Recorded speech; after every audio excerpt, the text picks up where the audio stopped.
Good evening, Dulliman here signing on.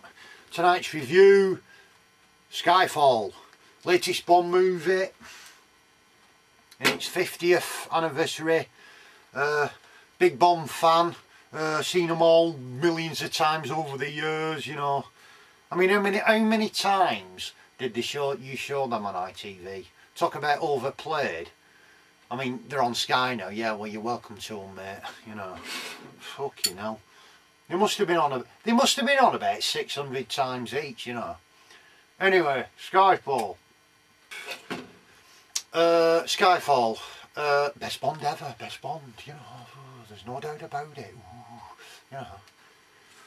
Opening pre-credit sequence, fantastic. One of the best ever. Awesome. Title sequence, Daniel Kleinman did a good job there. Underwater, Skyfall, and after that I thought, fucking hell, this is going to be a classic, this. So, the plot. Can't remember now, actually.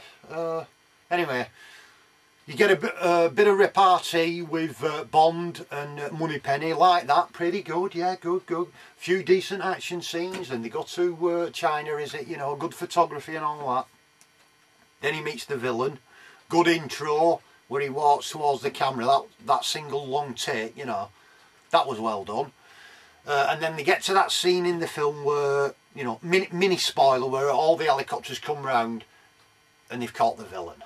Yeah, which is about the first half of the movie. So, up to then, pretty good. I think it's about as good a job as they could have done, really.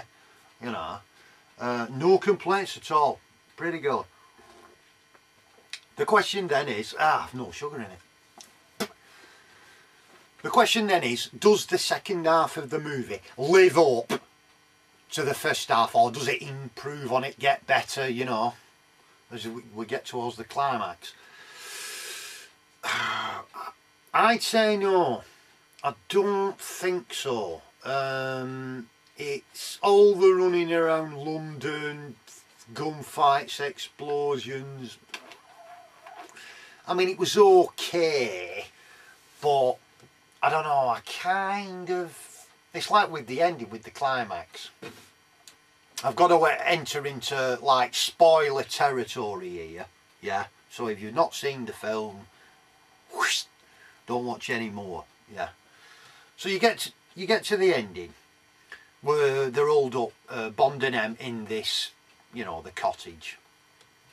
And I remember thinking to myself, you know, have they run out of money here or what?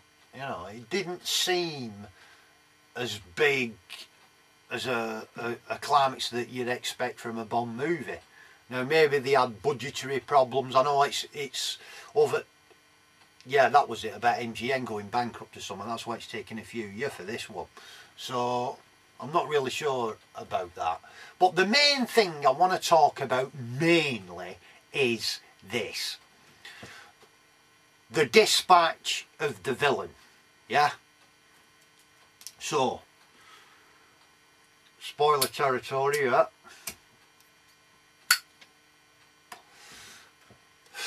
So it comes up to the climax of the film. Obviously you've got a history of decent dispatches of the villains in Bond films, you know, Dr. No, you know, we all remember him sliding down the thing. You've got Goldfinger being sucked out at plane. See you, mate. Even Largo's yacht in Thunderball. It's the rocks. You've got him almost breaking his neck, Blofeld in On Her Majesty's Secret Service. You've got the classic Live and Let Die.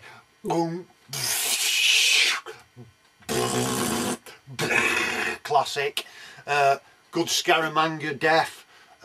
Spy Love Me, one of the most vicious Bond killings in the series, and it's in a Roger Moore film. That bit where Roger Moore puts the gun into the tube and said, "You've had shot your bolt, Stromberg, now it's my turn," kind of thing. An expression on Stromberg's face, fucking hell, he must have blown his balls off, you know, and he's like that. And then Bond just goes cold-bloodedly, bang, bang, you know, vicious as hell. you know, and that's in a Roger Moore one. So you've obviously got a history of decent Bond deaths of the main villain kind of thing, you know. So we come to climax and the dispatch of the villain, obviously it's got to be good, obviously it's going to be a showstopper, and what they come up with is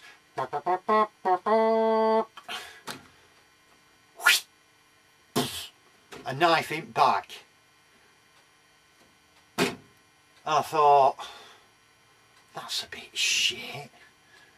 I mean, you know, when they first thought it up, or when they were filming it, or when, you know, did nobody actually think, knife in back, I think we can probably do a bit better there, lads, you know. I mean, did not, well, obviously they didn't. They thought it, you know, that's good enough, but, you know, I mean, what, True Lies. Remember True Lies? Villain on his own aeroplane, dodges it left, tilts it left, falls onto missile, and then he launches it right through building into his own helicopter. Classic, you know, showstopper. And to me, especially with the history of the Bonds as they are, and good examples of villains' deaths, a knife in the back it's just piss poor, that. You know what I mean? I mean, I can't believe they come to thought of something better, you know. Anything but, you know, a fucking knife in back. Come on, fucking hell. You know. But, like I said, overall, I mean, I enjoyed it. I'll watch it again when it comes out on DVD, you know. But I think the first hour is the best. And the second hour isn't quite as good. Certainly the villain dispatch, piss poor. But certainly not the best Bond ever. It's certainly better than Quantum of Solace. I mean, that was a pile of shit, you know. But overall, okay, but could have done better at the end, yeah. And so that's it. That's my review of Skyfall. Hope you enjoyed it. My next one is Reacher. See you later.